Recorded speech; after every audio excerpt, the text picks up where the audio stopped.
differentiate y is equal to arc cos of 3x over 2 with respect to x. Okay, so we've got y is equal to arc cos of 3x over 2.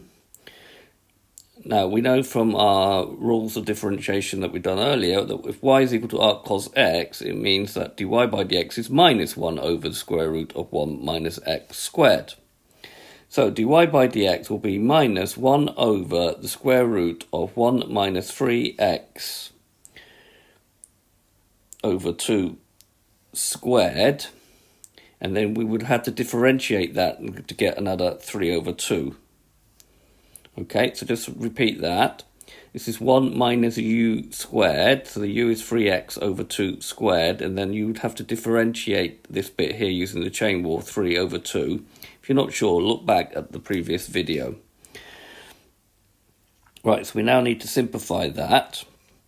Okay, so the 3 will go on the top, don't forget it's minus, and then the 2 will go down here, and then here we're going to get 1 minus 9 over 4 x squared. Now I'm now going to put this over a common denominator, so it's going to be minus 3 over 2. That 4 times 1 will make that 4 minus 9x squared over 4. Now the square root of 4 is 2, so we'll take that out. So we now got 2 minus 2 over 1, 3 over 2 over 2 square root of 4 minus 9x squared.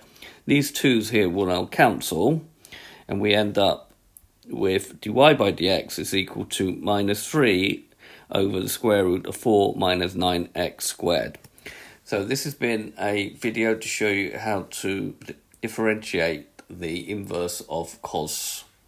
I hope you've understood, and I thank you very much for watching.